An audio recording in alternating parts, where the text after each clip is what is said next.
This program may contain strong language and sensitive content. Also, if I mention any film, I'm probably going to spoil it. Discretion is advised. It was some minutes past 5 and everyone was rushing to head back home.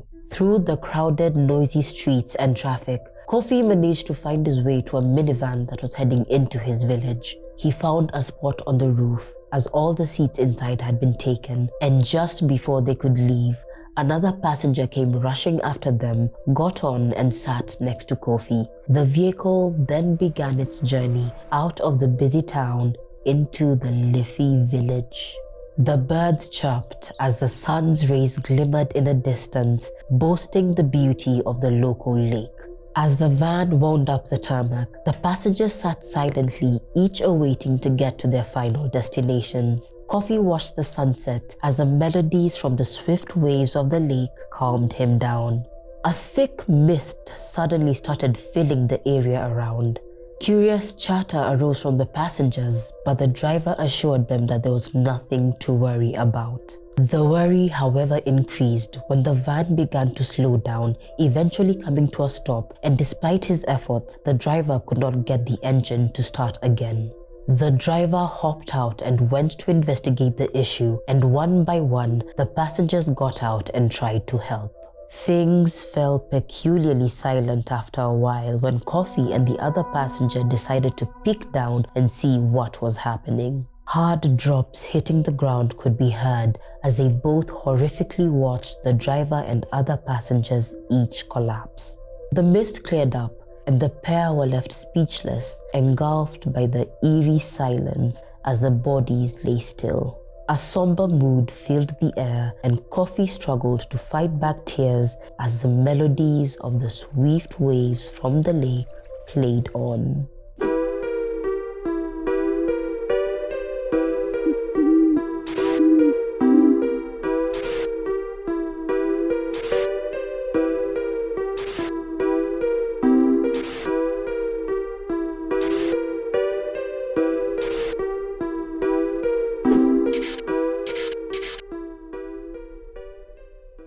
Hey honey, and welcome to The Altered Take, where we dive into chilling topics and intriguing tales. On this episode, we explore the world of water, looking into mermaids, La Llorona, and the lost land of Atlantis.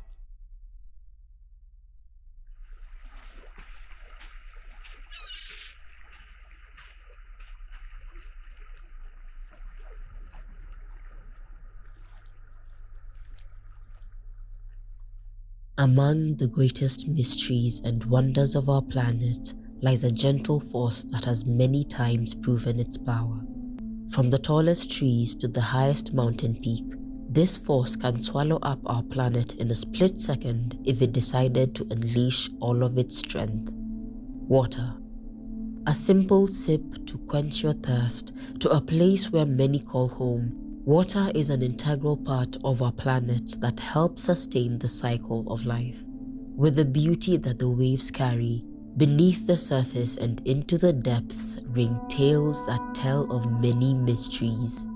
Mysteries of beautiful voices carried by the breeze that hooked sailors at sea, leaving them helpless as they followed the trail back to the creatures that held the fate of their journey.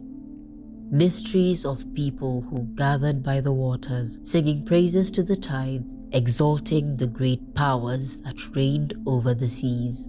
And with all the stories that have been passed on for generations, water still remains a puzzle, with most of the ocean being undiscovered, leaving room to wonder just what species could possibly exist in the depths below.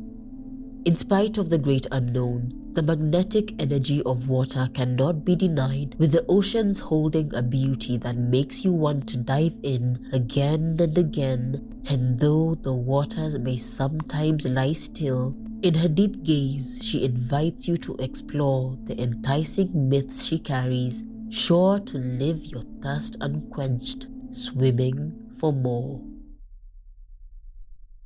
From the undiscovered deep ocean, mesmerizing coral reefs, to gentle streams, water plays different roles, and many times we find ourselves at the mercy of its great force. Water played and still holds great significance in many different cultures across the world. One of water's known traits is that it hosts some of the most mysterious creatures, among them, mermaids. A mermaid is a mythical sea creature with a fish's tail and a human upper body. Mermen, though not as common, are the male counterpart. Mermaids belong to a bigger group called water spirits, supernatural creatures that inhabit water sources.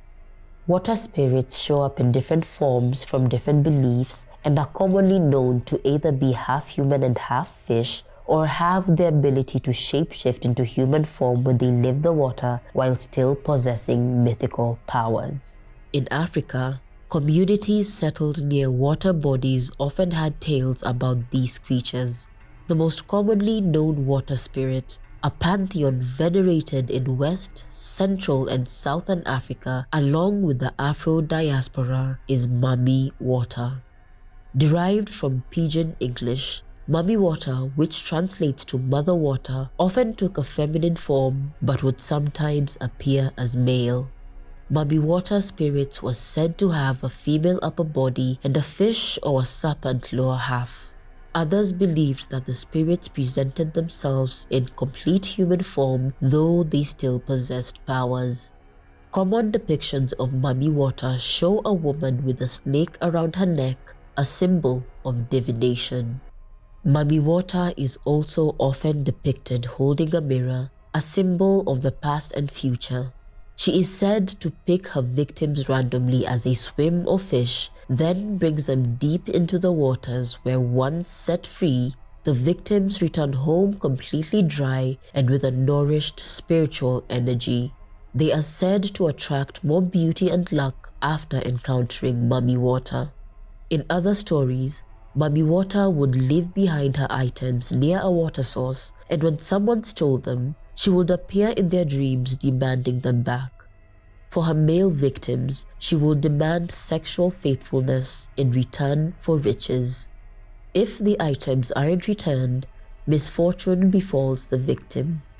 Mami Wata is also associated with healing and fertility, and her devotees would flock to the waters to cure their ailments or to be blessed with a child. Mami Wata holds close similarity to the Yoruba Orishas Oshun and Yemaya. An Orisha is one of the many deities in traditional Yoruba religion. The pantheon of Orishas stem from the supreme god Olodumare.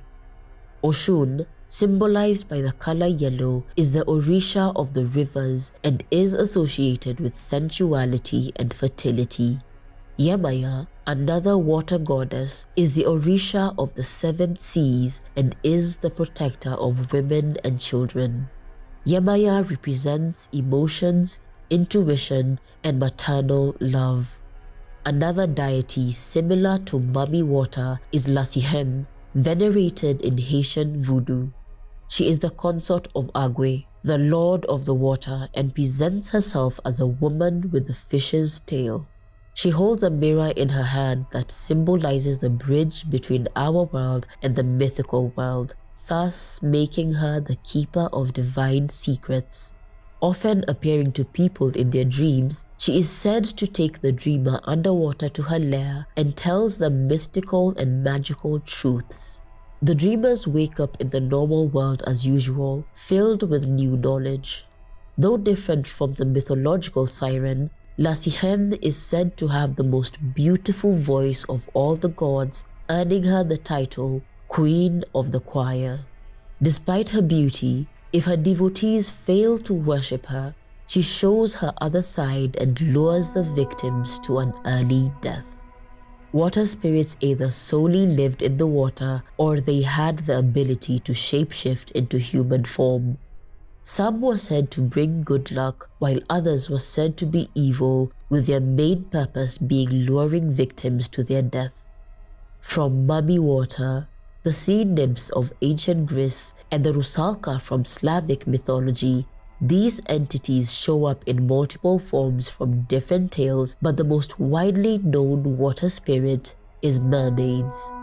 Now, if you've been on the internet, you've definitely seen the countless stories of mermaids. From the evidently fake videos to the darker ones that leave you wondering what the fuck you just watched. One thing for sure is that water holds many mysteries, and with more than half of the ocean being undiscovered, who knows what creatures lie beneath the surface. The origins of mermaids cannot be pinned down to one source, as there are many different accounts from different places. Some of the earliest accounts include Ons, a male sea god from Mesopotamia who was said to bring knowledge to the land during the day through writing, art and science, returning to the sea at night. Around 1000 BC, when Syrian goddess Athanasius dove into a lake, she is said to have transformed into a fish, but since the gods didn't want her to lose her beauty, her upper body remained human. Depictions of Athanasius have been found in coins and ancient temples. A carving of a mermaid alongside two leopards was found in an old English chapel said to have been built around 1078. It is believed that the drawing was a symbol of the soul and the temptations that could be faced. From the earlier times till now, the legend of mermaids has been carried on, with most of the characteristics remaining the same. Whether it was bringing good luck or bringing death, one trait that most mermaids are said to have is their allure. Mermaids were believed to not only have beautiful voices that captivated whoever heard them sing and hypnotized them, leaving them helplessly following the trail back to the singing, but they also have a magnetic presence, a natural mystique that draws you in. In some retellings, mermaids and mermen were said to shape-shift to the most beautiful men and women that you simply could not resist. This enchanting trait often clamped mermaids together with sirens, some even using the terms interchangeably. In modern times, the term siren has taken up a new meaning, often used to refer to the feminine archetype of women who have a natural sex appeal and effortlessly draw attention. Even beyond physical beauty, siren energy is known to captivate and make the individual stand out. Traits like almond eyes and speaking with a slow cadence are associated with sirens, not too far off from their mythological roots. Stemming from Greek mythology, sirens were human-like creatures taking the form of half-bird and half-maiden who sang with alluring voices. Sirens were daughters of Achelos and the Muses, and they lured anyone who heard them sing, especially sailors at sea, leading them to their deaths. Sirens lived in rocky islands of the coastlines, and they died if anyone heard their song but didn't die and rather lived to tell the tale. The most common depiction of sirens comes from Odyssey, where in about to combat the dangerous sea creatures, Odysseus had his crew fill their ears with beeswax and he instructed them to tie him tightly to their ship. Though he still heard the beautiful singing of the sirens, his plan worked and they were able to get away. Defeated, the sirens plunged into the sea, drowning themselves. The main difference between mermaids and sirens is that one is half bird and the other is half fish, but they both have the same irresistible, inviting energy. Depicted severally in media from films to music, mermaids in the modern times have morphed into creatures known for their beauty and hypnotic aura. The popular Disney fairy tale, The Little Mermaid, helped solidify the magical side of mermaids, painting them as gentle, pretty beings with beautiful singing voices. The original story had a sadder ending from the movie when, after failing to kill Prince Eric, Ariel returned back to the sea, meeting her final fate of turning into foam. A mermaid has no tears, and therefore she suffers more. The darker side of mermaid mythology paints them as deeply emotional creatures. Since they couldn't talk human language, mermaids could only communicate by singing underwater, their beautiful voices resonating in harmony with the ocean. Though tears couldn't flow down their cheeks, mermaid tears were believed to be magical and are the myth behind today's sea glass. The legend goes that a mermaid fell in love with the sailor of a ship, and one day she saved him from a storm. Enraged by this, Neptune banished her to the depths of the ocean, never to return to the surface again. The mermaid wailed, and her tears turned into iridescent pearls that washed ashore to her beloved sailor. In present times, the term mermaid tears refers to pieces of glass scattered around the world's oceans. The even darker side of mermaids presents them as malicious creatures hell-bent on killing any human that falls into the trap of their hypnotic song. Some accounts report that there are victims who make it out of the mermaid's lair after being lured, but they are often indebted to the mermaid, failure to which they will face their deaths. In other cases, the victims rarely survive their ill-fated death, almost like signing their life away from the moment they're captured by the first note.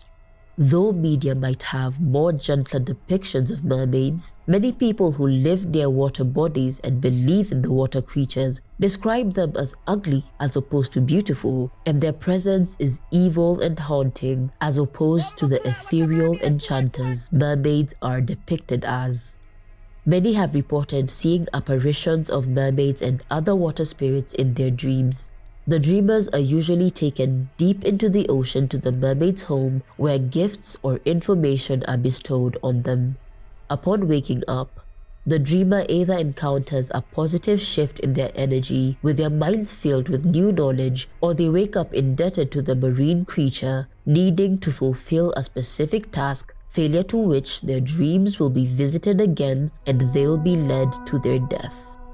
The general consensus is that mermaids and other water spirits are merely mythology, as despite the vast evidence trying to capture these creatures on camera, none of this information has been factually proven. Many scientists do, however, believe that there are sea mammals that could be linked and easily mistaken for the enigmatic mermaids.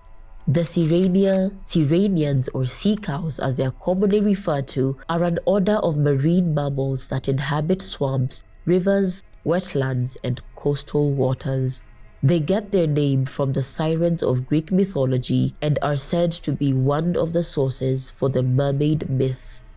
During his travels in 1493, Christopher Columbus encountered 3 mermaids at sea and described them as looking ugly compared to their beauty described in laws. This was the first written account of manatees in North America, and many more sightings since then were often believed to be mermaids. The mammals have 2 front limbs and tails, with dugongs having fluked tails and manatees having paddle-shaped tails. They're known to move slow, and their physique along with movements is similar to that of mermaids, hence why many mistake them for ladies of the sea. Some cultures believed that gods and deities lived in the water, and likewise many believed that behind the greatness and magnificence, water holds some of the world's darkest and unsettling tales beyond the shadows. On August 15, 1984, residents near Lake Monoun of Cameroon reported hearing a loud blast from the waters, followed by a thick mist. 37 people died from the event, with many left with skin discoloration, and officials recorded it as a terrorist attack, but this changed when an even bigger disaster happened nearby. On August the 21st, 1986, residents around Lake Nyos reported hearing a loud bang from the lake. The water turned red, and a 1.2 cubic kilometer cloud of carbon dioxide started traveling from the lake to the nearby villages. Owing to its higher density than air, the carbon dioxide stuck closely to the ground. Humans, along with livestock that happened to be in the path of the mist, suffered carbon dioxide poisoning and one by one fell to their deaths. The mist also affected people 25 kilometers away from the lake, leaving behind 1,746 people and thousands of livestock dead. These explosions are known as limnic eruptions, a rare natural disaster where dissolved carbon dioxide from the lake is triggered and suddenly erupts from the deep water. Higher amounts of carbon dioxide are dissolved in deeper water, such as that of Lake Nyos and Monoon, due to the high pressure and cool temperature at greater depths.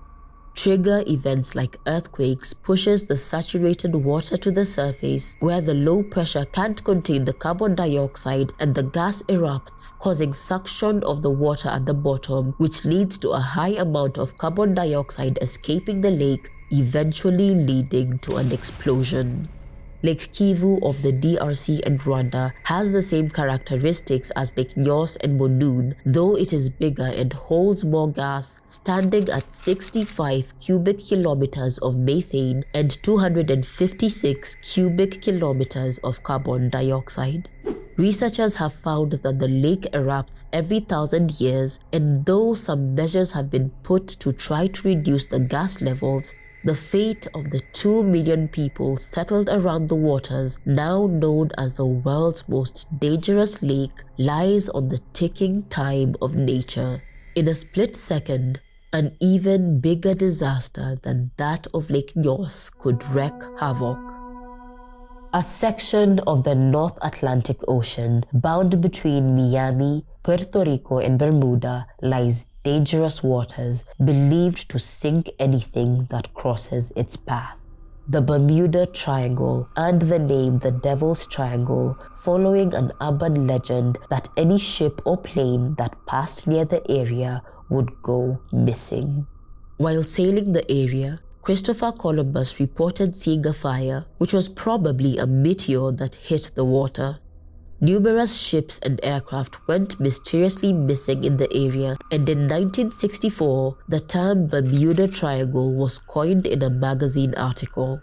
The mystery was further fueled by Charles Berlitz's bestseller, The Bermuda Triangle, which explored the legend. Many theories tried to explain the chilling disappearances, but with the evolution of technology, there is scientific reasoning behind the bizarre events.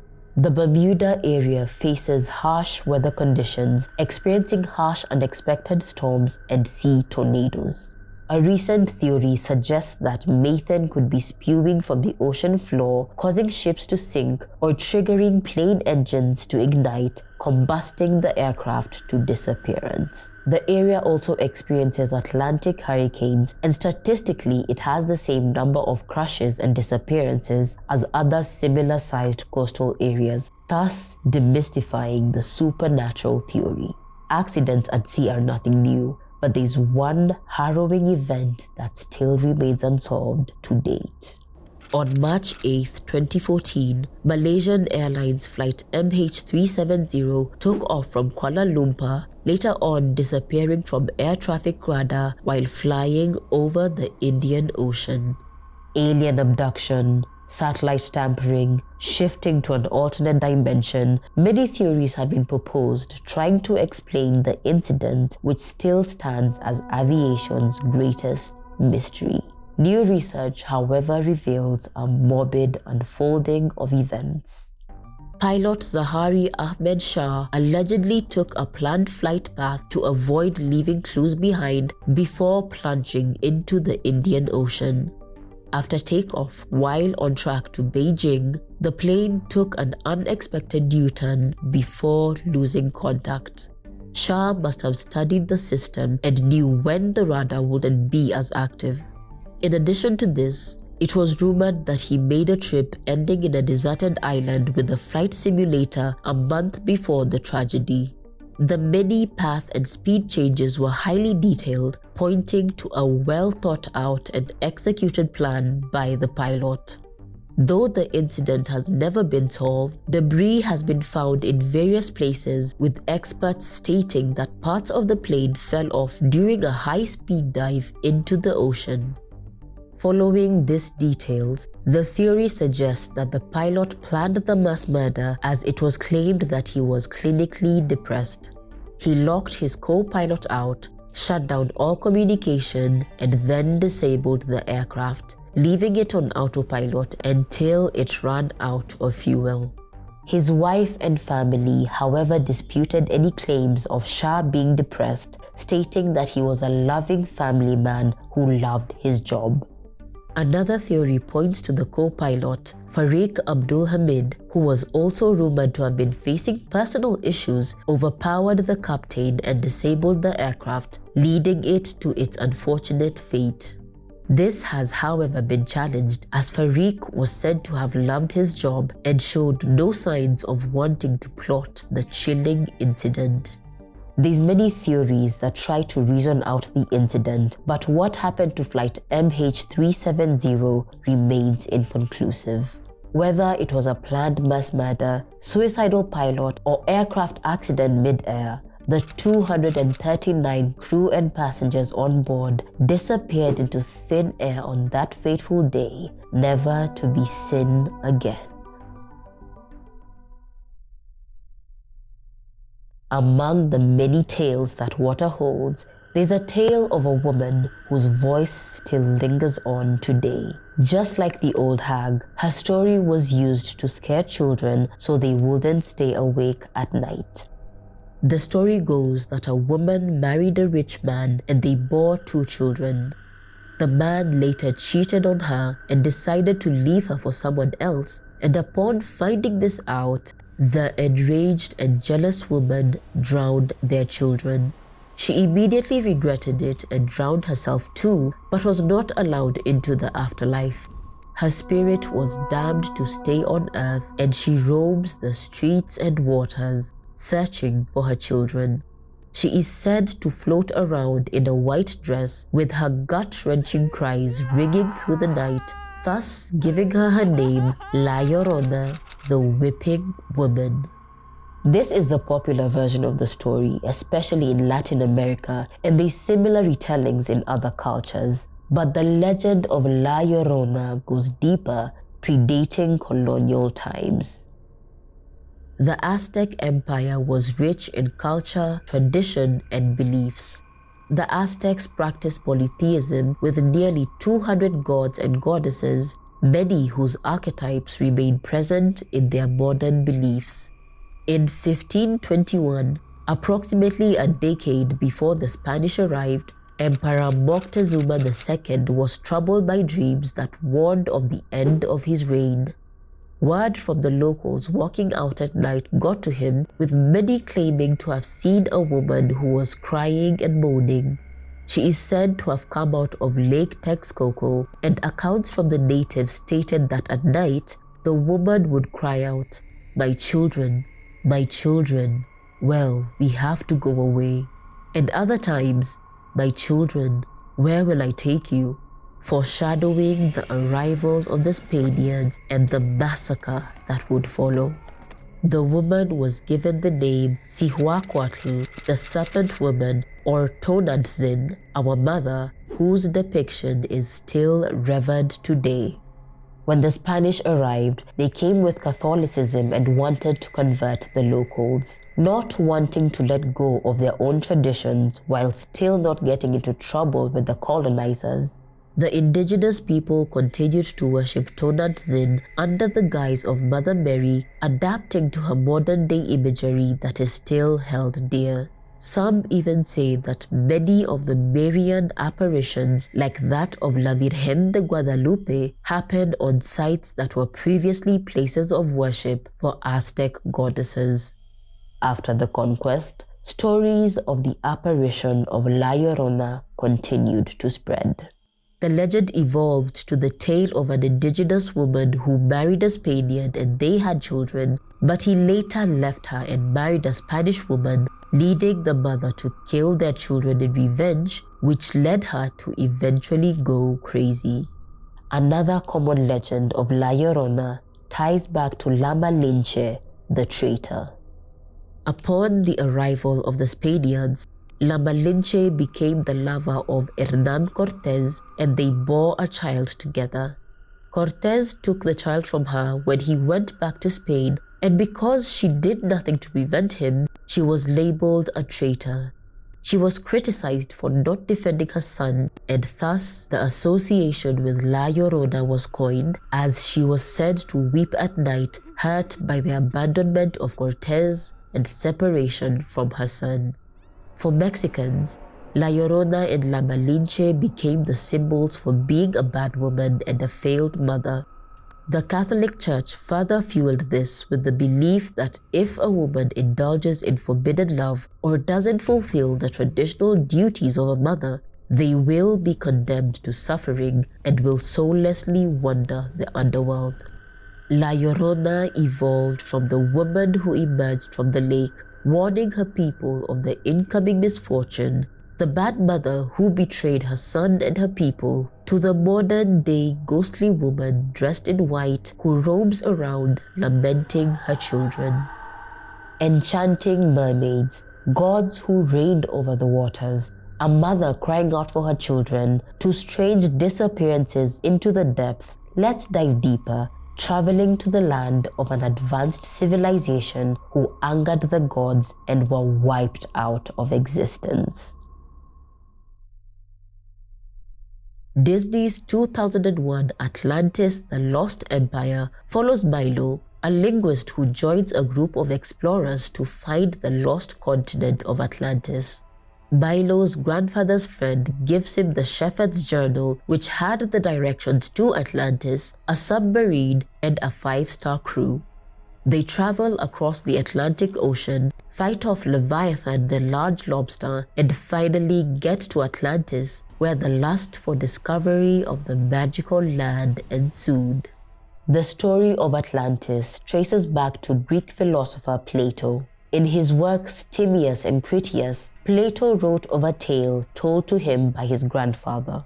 300 years ago, his ancestor Solon had traveled to Egypt and was told by an Egyptian priest about an ancient empire that existed 9,000 years ago. The legend speaks of an advanced civilization that existed on an island in the Atlantic Ocean beyond the Pillars of Hercules, ruling over numerous islands around Europe and Africa. It is said that after losing battle to Athens, Atlantis was hit with numerous earthquakes and floods that eventually led to the island sinking into the sea and its inhabitants swallowed up by the earth. Plato wrote that the island was larger than Libya and Asia combined and was populated by demigods led by powerful kings whose roots traced back to Poseidon, god of the oceans and seas. While most of the world was still in the late stages of the Stone Age, Atlanteans were very advanced and they built enormous cities. Atlantis was divided into multiple rings of water and land that opened up to the sea. The land was abundant with resources and was rich in metals like silver and gold. After losing battle to the people of Athens, the Atlanteans fell out of the gods' favor, and in a single day and night, the once powerful land was destroyed. From Plato's time onwards, the story of Atlantis continued to spread, with multiple theories of the island's location coming up, but the general consensus from scientists and researchers is that it is all a myth. In fact, many experts argue that Plato's dialogue on Atlantis was not to be taken literally, but was in fact a metaphor for Athens at the time, and was an allegory by Plato to warn against the dangers that greed posed on democracy. Many still hold the myth to great regard, proposing different sources that could be proof of the existence of the mysterious land. One theory suggests that Atlantis is present-day Antarctica. Based on Charles Hapgood's 1985 book, Earth's Shifting Crust, around 12,000 years ago, the Earth's crust shifted, leading to the displacement of the continent further north. The land was more temperate and was home to an advanced civilization, but the sudden shift led the city to being buried under layers of ice. This theory has, however, been disproved as scientists later on gained knowledge on plate tectonics. Another theory points to the Minoan civilization being Atlantis. Located in the Greek islands, the Minoans were flourishing and had power over parts of Europe and Egypt. Around 1600 BC, an earthquake that hit Thera, modern-day Santorini, caused the volcanic island to erupt, which in turn led to massive tsunamis that wiped out Minoan cities and its people. Following the urban legend of the Devil's Triangle, another common belief is that Atlantis fell prey to the Bermuda Triangle. In his book, The Lost Continent Revealed, Charles Berlitz states that Atlantis was a continent off the coast of the Bahamas, but it sank into the Atlantic Ocean. There's many theories trying to unveil the mystery of Atlantis, but this one stands out based on the convincing evidence it presents. Following the earthquake that wiped out Atlantis, the sea turned into an impassable muddy bank and the survivors traveled and settled in different places. The pyramids found across the globe today are said to have been built by the surviving Atlanteans, thus explaining why they have similar structure and design as they have the same origin. To further support this theory, author Ignatius Donnelly stated that Plato's dialogue on Atlantis referred to a real place and real events. He believed that humans first became civilized in Atlantis. After the continent was wiped out and the surviving Atlanteans scattered around the world, Donnelly believed that they not only built pyramids but also spread their knowledge that they passed on to humans, arguing that the ancients had to have gained their advancement from this knowledge as they couldn't have possibly come up with the great knowledge they had on their own. Aside from the pyramids, there's also questionable evidence lying in the middle of northwest Africa that could possibly be what was left of Atlantis.